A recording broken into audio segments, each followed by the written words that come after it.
Alexis Moncayo y Licenia Espinel comparten un diálogo con el invitado. En Punto Noticias hablamos de...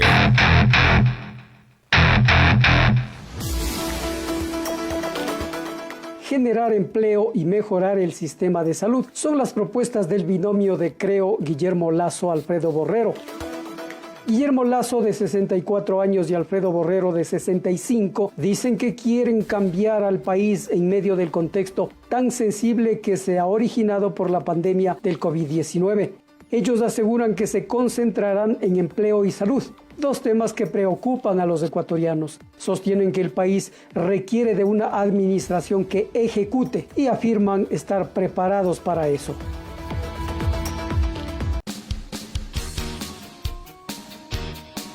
8:10 minutos. Saludamos al doctor Alfredo Borrero, candidato a la vicepresidencia de la República en binomio, compañero de fórmula del señor Guillermo Lasso de Creo. Al doctor Borrero, buenos días, bienvenido a Pichincha Universal a través de Punto Noticias. Ayer, o en las últimas horas, el candidato a la presidencia de la República, Guillermo Lasso, hizo un llamado al ex vicepresidente Otto Sonnenholzner, así como al empresario Álvaro Noboa, para que se una a la propuesta que ustedes están liderando para las elecciones, para gobernar el país en las futuras elecciones, en caso de que así lo resuelva el pueblo ecuatoriano. Esto se suma a la alianza que lograron hacer con el Partido Social Cristiano. ¿Qué decir respecto a estos pedidos? ¿Son parte de este llamado a la unidad que ha hecho el señor Lasso, su compañero de fórmula? Muy buenos días, Licenia. Para mí es un gusto estar con ustedes y de esta manera poder transmitir los pensamientos que al binomio Lasso-Borrero lo quieren ejecutar cuando lleguemos al gobierno con el voto popular en el 2021. Efectivamente, nosotros estamos buscando una alianza con los 17 millones de ecuatorianos, lo dijo ayer Guillermo Lasso, y dentro de esa alianza no existe distingo alguno de raza, credo o religión. Este es un proyecto de los ciudadanos para los ciudadanos, donde unidos haremos el cambio.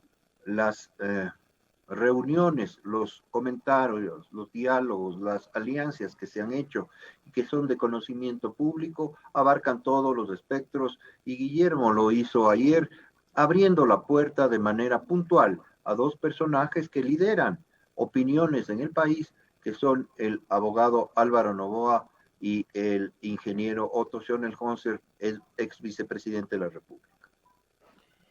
En el caso específicamente, doctor Borrero, buenos días, un gusto poder conversar con usted. ¿Qué le motivó a aceptar la propuesta y la invitación de Guillermo Lasso para integrar el binomio presidencial de Creo? Muy buenos días, Alexis.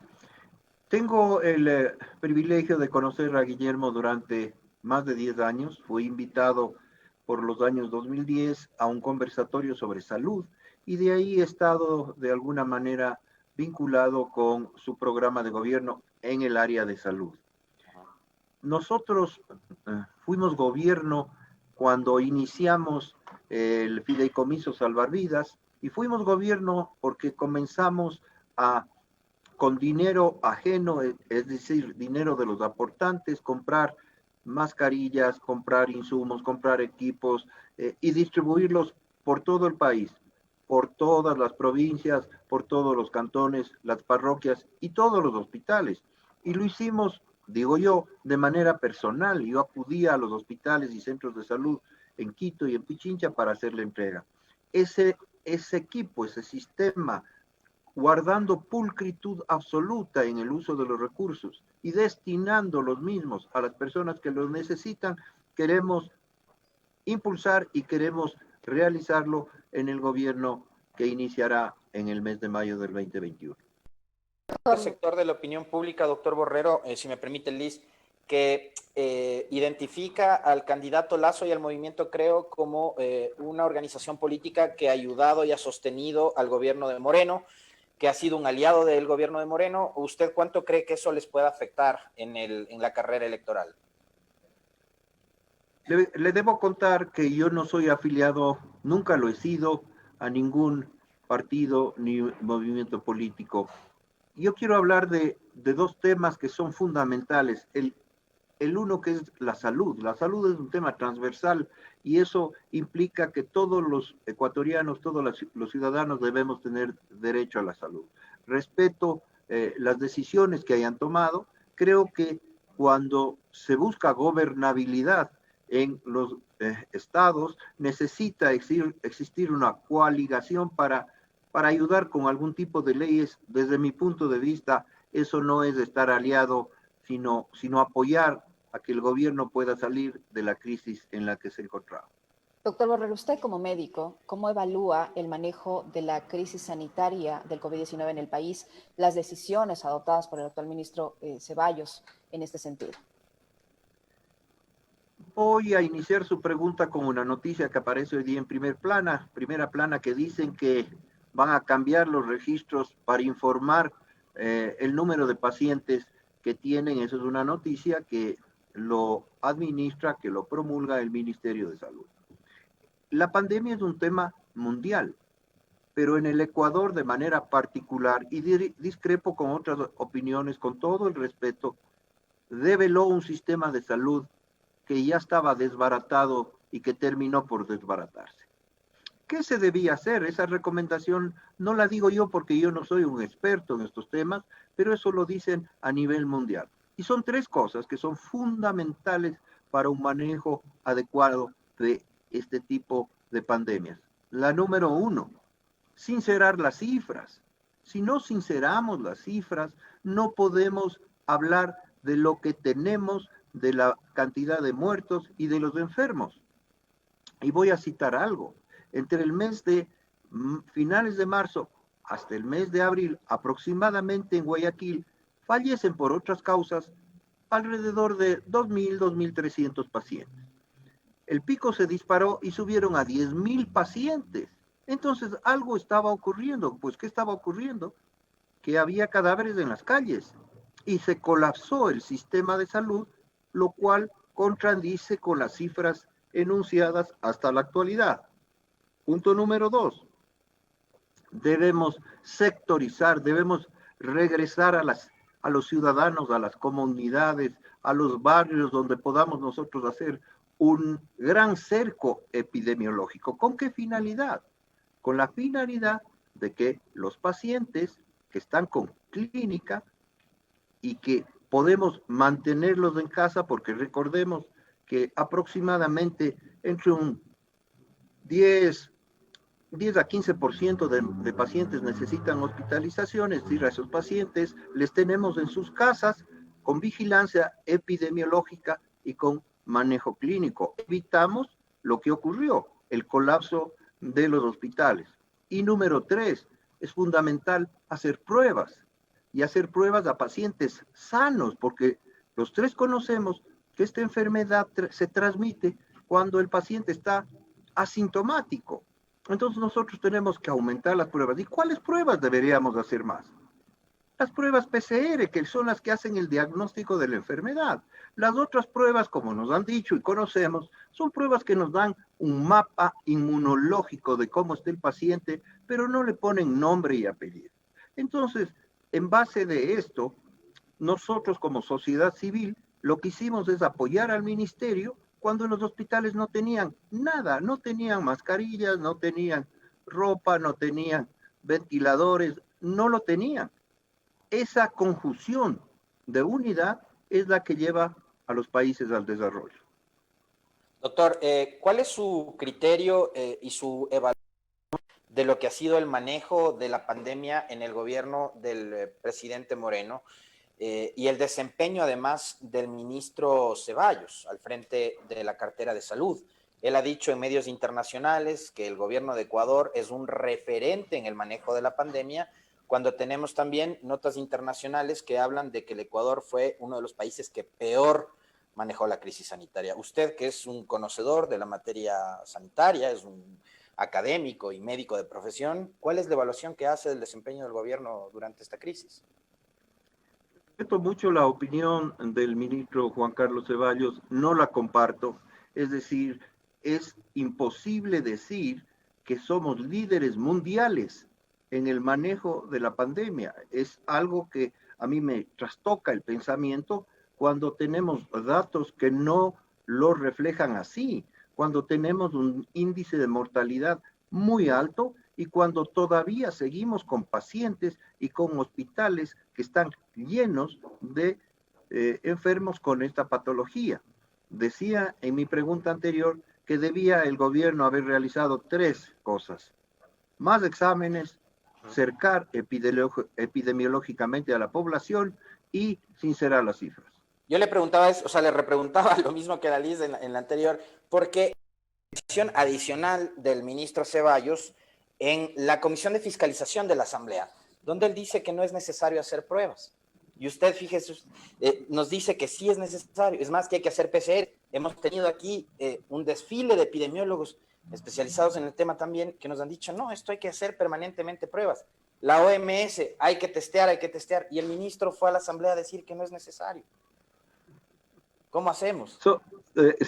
Son puntos de vista diferentes y me gusta que esté subido al punto al punto de vista de la mayoría. Yo no soy salubrista, no soy epidemiólogo, yo además de ser médico, mi especialidad es la neurocirugía, pero tengo una maestría, un diplomado en administración de salud de la Universidad de Harvard. Entonces, lo que dicen a nivel mundial, con lo cual yo concuerdo, es que se debe hacer más pruebas. Ahora les he escuchado decir de voceros del ministerio que ya no se necesitan más pruebas, que solo la clínica del paciente nos puede llevar hacia el diagnóstico. La medicina es una ciencia de evidencias. La medicina no es un arte de magia. Es decir, un paciente puede tener la clínica, pero puede que no sea COVID. Citaré un ejemplo que pasó en mi familia. Un familiar muy cercano a mío fue al hospital, le dijeron, él tiene COVID. Le aislaron, porque tenía cuadro clínico. El resultado fue negativo. Fue PCR negativo, le dieron de alta inmediatamente. Entonces, la medicina, vuelvo a recalcar, no son artilugios de inventos, sino son evidencias. Por lo tanto, discrepo con el punto de vista que se ha mencionado respecto a no hacer pruebas. Doctor, ustedes se han autodenominado como el binomio del cambio, van a impulsar el gobierno del cambio, de la salud y de la dignidad de los ecuatorianos en el ámbito de la salud. ¿Qué es lo que usted va a cambiar o cuál va a ser su propuesta? Nosotros llevamos trabajando en un plan de gobierno que estamos por terminar, lo iniciamos hace algunos meses, mucho antes de la pandemia. La pandemia ha ratificado lo que nosotros pensábamos hacer, es decir, cambiar el modelo de salud. El modelo de salud que se ha venido ejecutando durante muchos años, durante más de 14 años, ha sido un modelo curativo. Nosotros tenemos que tener un modelo de salud de tipo preventivo. Tenemos que tener una población sana. El éxito de la salud es tener una población sana, no una población enferma. Pero ¿cómo lo hacemos eso? ¿Cómo le pedimos nosotros al indígena que está en la parroquia de Jima, un pueblo abandonado en los Andes ecuatorianos, donde hizo la medicatura rural, que se lave las manos? Si la única lluvia que conoce es la lluvia del cielo o la lluvia de la sequía que está contaminada. Entonces, ¿qué tenemos que hacer? Tenemos que hablar de salud, de salubridad y de vida saludable. Salubridad implica dotarle de agua potable, alcantarillado, sistemas básicos con respeto al medio ambiente. Debemos pensar en cambios de la dieta y de la alimentación, y nosotros debemos también ayudar controlando esa población sana. Recordemos que el 80% de la patología puede ser manejada en los centros y subcentros de salud. No digo con eso que no vamos a descuidar la atención de tipo especialidad en los hospitales de tercer nivel, pero vamos a reforzar completamente el sistema primario de atención de salud y vamos a hablar de un sistema de salud transversal donde estén todos los actores. ¿En beneficio de quién? En beneficio del ciudadano. Doctor Borrero, yo quisiera con usted cuál es su visión con respecto de las críticas que permanentemente ha recibido el candidato Guillermo Lasso, a quien hay sectores que le acusan, señalan de pretender privatizar servicios como la educación por un lado y la salud por el otro. ¿Qué es lo que va a hacer específicamente con el sistema público de salud y con la seguridad social? Me encantaría que eso le pregunte a Guillermo, pero no voy a rehuir la respuesta. No voy a, porque no estoy acostumbrado. Yo siempre a los retos me enfrento y a los retos le busco solución. No vamos a privatizar la salud. La salud debe ser gratuita, de calidad y a tiempo. Es importantísimo que el ciudadano tenga acceso a los sistemas de salud y ese sistema de salud tiene que responder de manera adecuada, para lo cual nosotros vamos a implementar la tecnología. Es decir, tenemos un programa para hacer telesalud y telemedicina. Vamos a implementar también en la cédula de identidad el carnet de salud, donde usted, Alexis, si se enferma, ojalá no ocurra, o yo me enfermo y estoy en Cotopaxi, voy a un centro de salud, revisan mi historia clínica y no tienen que ir a pedir mi historia clínica a Quito si no saben qué es lo que está pasando. Entonces, nosotros garantizaremos servicios de atención en la salud y en la educación. No podemos coartar los sistemas y hablar de que vamos a privatizar. Lo que sí pudiera decirle es que deberíamos tener servicios de atención de primera mejores que los hospitales de instituciones privadas. Yo fui 9 años director médico del Hospital Metropolitano, que es un hospital de referencia, y nosotros quisiéramos que el hospital emblemático de Quito del Ministerio, por ejemplo, el Eugenio Espejo, sea un hospital que le supere al Hospital Metropolitano. Doctor Borrero, le pregunto al doctor, no le pregunto al candidato. ¿Usted comparte la visión del señor Guillermo Lasso que ha pedido al presidente de la República totalmente el Código de la Salud recientemente aprobado en la Asamblea Nacional? También respeto el punto de vista de Guillermo, pero debemos aclarar algunos conceptos que son importantes. El Código de la Salud, que tardó 8 años, en ser aprobado, habla en su artículo 201, si no mal recuerdo, la atención de la emergencia obstétrica. Ese es un punto que los especialistas en los temas ginecológicos no pueden dejar de atender a la paciente. Nosotros, los médicos, realizamos un juramento y dentro de nuestro código deontológico está la vida de ellos. Inclusive la vida está primero la del paciente por encima de la nuestra. Es decir, tendríamos que sacrificar nuestra vida por beneficio del paciente. Y Licenia, usted como mujer, creo que en esta discusión deben participar las mujeres. Las mujeres son el centro de la atención. La mujer ha sido ultrajada, violada y la que ha sido maltratada. Pero le pondré un ejemplo también que habla del otro lado de la medalla, un caso emblemático en la ciudad de Cuenca, de donde yo nací, tengo mucha familia y me cuentan historias y cosas. Una señorita de violación múltiple decidió mantener su embarazo, ¿no es cierto? Entonces, convoco a las mujeres para que con las mujeres busquemos la mejor solución para tratar temas que no podemos dejarles a ustedes al lado, sino ustedes deben ser el centro de la atención y de las conclusiones. Con respecto a lo sucedido el día de ayer, le pregunto ahora yo al candidato Alfredo Borrero, quien conforma el binomio presidencial del Movimiento Creo junto a Guillermo Lasso.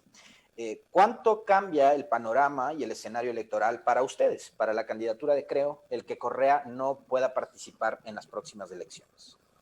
Yo quisiera manifestar un pensamiento que nosotros no deberíamos festejar ni estar alegres por lo que ocurrió ayer. Nosotros deberíamos tener un sentimiento de remordimiento, de que esas cosas no deberían ocurrir jamás, nunca. Deberíamos vernos envueltos en una situación que complica la vida y que de muchas formas refleja una situación que terminó ayer cerrando la justicia. Por lo tanto, la decisión de ayer, y voy a tomar las palabras de Guillermo, la justicia ya admitió su fallo. Nosotros miramos hacia el futuro. Lo que tenemos que hacer en el futuro, eso es lo que debe llevarnos a los ecuatorianos a un país mejor, donde prime ¿qué? La ética, la moral, las buenas costumbres, donde no tengamos en el gobierno ni amigos, ni amiguetes, ni familiares, y todo sea transparente. Y usted, Alexis, me va a preguntar, ¿y eso cómo? Con una vida transparente. Uno tiene que demostrar que en la vida ha hecho las cosas bien, y eso va a ser una carta de garantía para lo que ocurrirá en el futuro. ¿Le parece, doctor Borrero, le pregunto al candidato, que tenemos justicia independiente?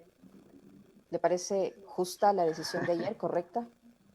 Es un tema complicado. Deberíamos tener justicia independiente. Pero no la tenemos. Deberíamos tener justicia independiente. ¿Pero la tenemos o no la tenemos? Es una pregunta difícil.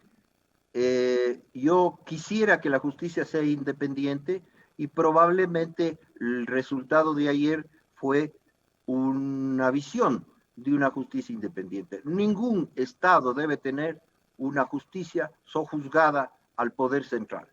¿Cómo le cae, doctor Borrero, el día que firmaron el acuerdo en Guayaquil con el abogado Jaime Nebot para sellarlo con el Partido Social Cristiano, que se incluye en el sexto punto un tema que es inherente a las actuaciones de dos consejeros electorales? Usted decía la justicia tiene que ser independiente, yo coincido plenamente con usted, pero la justicia electoral también tiene que ser independiente, y más aún quienes van a llevar adelante el proceso de elecciones.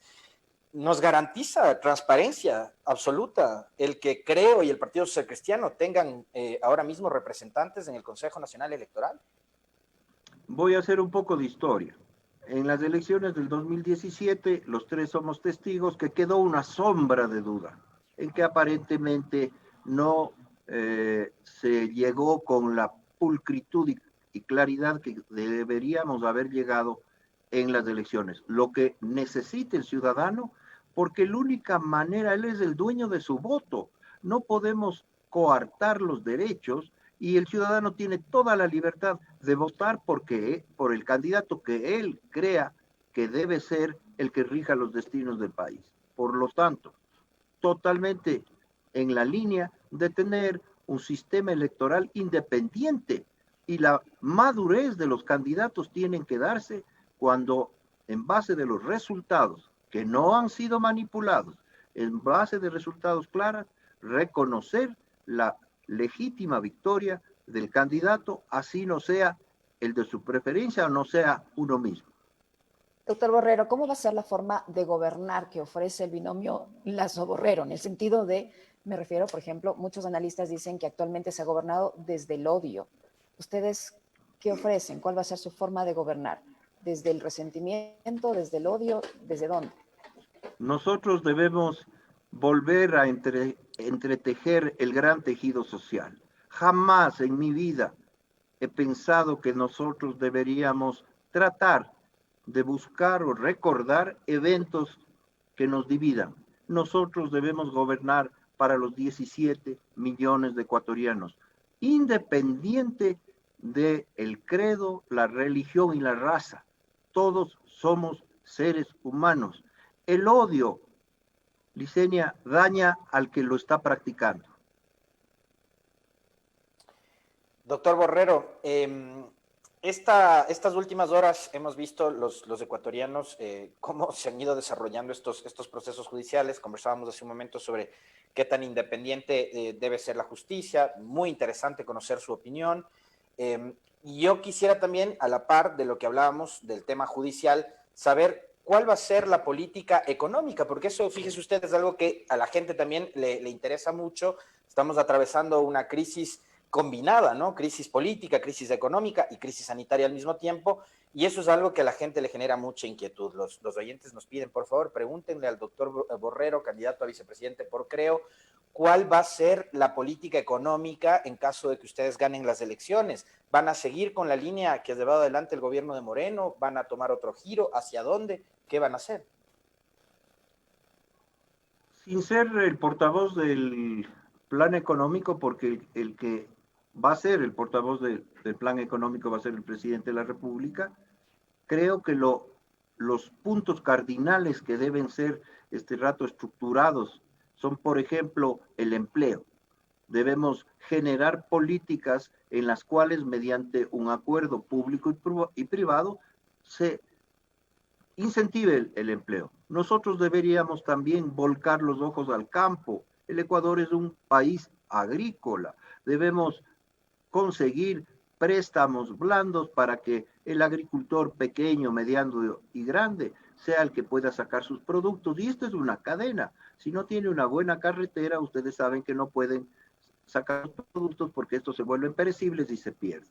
Entonces, esta generación de recursos que pueden venir, por ejemplo, de aumentar la producción petrolera, servirán como iniciativa para volver a engrasar la maquinaria del Estado. Les cuento que existe un programa económico muy bien diseñado con varios puntos que desde mi perspectiva pudiera ser una opinión, no la académica. Yo soy un profesor y siempre me gusta hablar con datos, referencias y de lo que sé. Así es que a grandes rasgos le puedo contestar que existe un plan económico y ese va a incentivar y reactivar la economía alicaída en estos años de difícil situación. Las conversaciones que ha mantenido usted con su compañero de fórmula, ¿qué han decidido respecto al tema, por ejemplo, del Fondo Monetario Internacional? Está ya cerca de firmarse definitivamente un segundo acuerdo que lo ha hecho este gobierno con el Fondo Monetario Internacional. El primero se puso en práctica, usted ha visto las consecuencias. ¿Ustedes como gobierno van a respetar el segundo acuerdo que se va a firmar con el Fondo Monetario Internacional? ¿Lo van a mantener o van a acudir a otro tipo de organismos, otro tipo de financiamiento? El tema del Fondo Monetario Internacional y los acuerdos llegados por este gobierno, es mi opinión, deben ser respetados. Existen varias fuentes de las cuales uno como Estado puede acudir y como le digo, me gustaría que me pregunte del tema trascendental que los ecuatorianos claman. En este momento los ecuatorianos quieren tener salud y ahí sí puedo contarle lo que vamos a hacer para que teniendo salud podamos acudir a los empleos, podamos tener educación y podamos ver un Ecuador donde el sol que sale todas las mañanas sea un sol que nos cobije a todos. Usted hablaba hace un momento a propósito de esto último, de la salud, de la telemedicina. Yo le he escuchado en varias ocasiones al ministro de Telecomunicaciones, que no sé cuánto sepa de salud, pero decir que gracias a la telemedicina ya no es necesario construir más hospitales. ¿Esa declaración es responsable o es irresponsable desde su punto de vista, doctor? En grandes rasgos tenemos déficit de camas. En el concepto de la economía de la salud, en el tema camas, se manejan dos términos: número de camas y segundo, utilidad de la cama. Y voy a explicar. Utilidad de la cama implica, y voy a poner un ejemplo para clarificar a todos los que nos escuchan. Si el día de mañana yo tengo una apendicitis aguda, no complicada, vengo en la mañana a un hospital, me operan y probablemente en la tarde me dan de alta y esa cama la puedo utilizar para un paciente que está en emergencia con un infarto agudo de miocardio, ¿no es cierto? Entonces, el número de días cama es importantísimo. ¿Qué ocurre ahora en las instituciones públicas? Viene un paciente con la misma patología y se queda 15 días.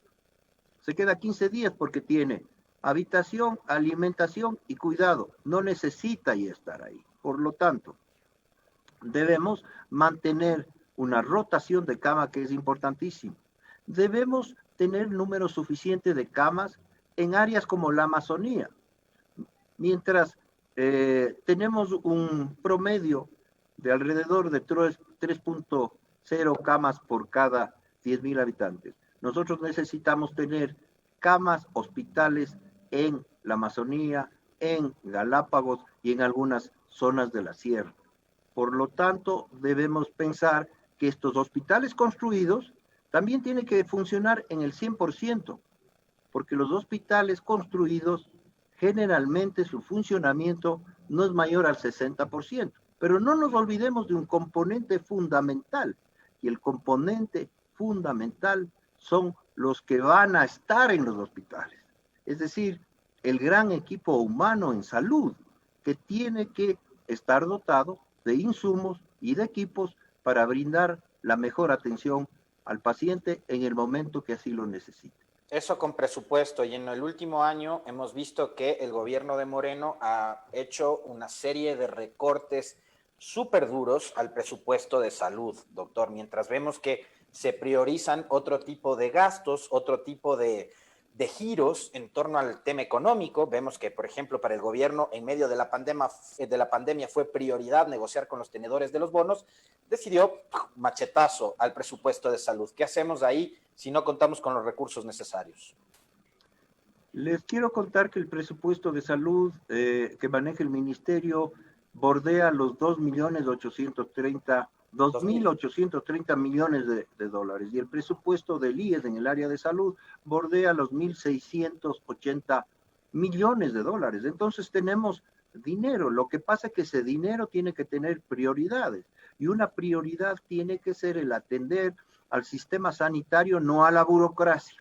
No a la burocracia, porque la burocracia que está enquistada en instituciones como el ministerio o el IES impiden de alguna forma que se pague, por ejemplo, a los médicos, ¿no es cierto? Entonces nosotros jamás vamos a descuidar dos temas fundamentales: la salud y la educación. Esas deben ser los pilares fundamentales de cualquier Estado en el cual garanticemos ese acceso a la ciudadanía, utilizando recursos como hicimos en Salvavidas, con un presupuesto pequeñito, 10 millones de dólares a lo máximo al que llegamos.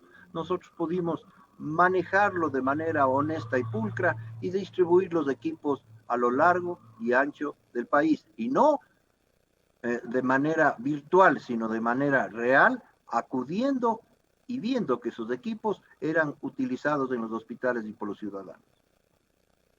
Doctor Borrero, durante esta crisis sanitaria se ha reflejado o se han generado historias realmente dramáticas de muchas personas que se han visto con cuentas prácticamente impagables de atención médica, de personas que han tenido coronavirus, algunas de las que incluso han fallecido, y se han dado casos en los que en las instituciones privadas, por ejemplo, no se les quiere entregar el cuerpo mientras no se paguen los 50, 60, 70 mil dólares que les queda como factura.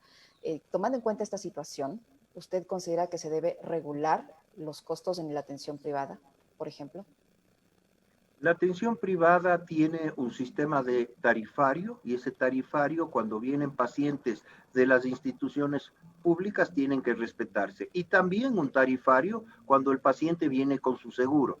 Es decir, nosotros tenemos que ingresar a una institución privada y saber aproximadamente cuál es el costo.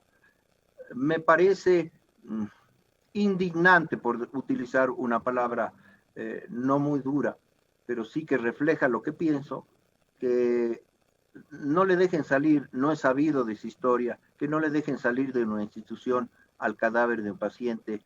Eso me causa muchísima indignación y pena, como lo decía. En cuanto a la médula de su pregunta, desde luego que se tiene que tener un tarifario regulando tanto los honorarios médicos cuanto los servicios de las instituciones privadas de salud, en acorde con el ministerio cuando se trata de pacientes que vienen derivadas de instituciones públicas y los pacientes que acuden de manera personal, independiente, a recibir un servicio en las instituciones privadas. Doctor, le queremos agradecer muchísimo por haber aceptado esta invitación a esta entrevista, muy agradable, por cierto. Cierro nada más haciéndole un comentario brevísimo. Ayer que estábamos haciendo las publicaciones en redes sociales para invitar a esta entrevista, quisimos etiquetarlo y nos encontramos con la novedad de que tenía bloqueada la cuenta de Twitter de Pichincha Universal. Ese detallito nomás, pero igual le agradecemos muchísimo haber aceptado esta entrevista. Yo les quiero agradecer y manifestarles algo. No soy un experto mayor en las redes, creo que ahora voy a tener que aprender muchísimo más porque es un mecanismo de comunicación. Mi vida es absolutamente clara, Alexis. No me molestan las críticas, yo soy un académico, me encanta tener posiciones diferentes porque de la diversidad del pensamiento nace la luz, y soy muy respetuoso en el credo, en el pensamiento y en la actitud de vida de la gente. Mi vida es una página abierta. Las cosas que he hecho, les he hecho con mucho sacrificio, con entrega y con dedicación. Así es que voy a ver lo que usted me está contando y no tenga la duda que todas mis páginas van a estar abiertas. Y cuando usted quiera, llámeme y dígame, yo estaré dispuesto a conversar y a mejorar, porque para eso estamos todos. Muy gentil, doctor. Gracias. Muchísimas gracias. Les mando un gran abrazo y les agradezco mucho. Nosotros a usted, doctor, porque sin duda ha sido un diálogo muy interesante. Muy buen día. Muchísimas gracias. Buen día. Somos generadores de información. Punto Noticias.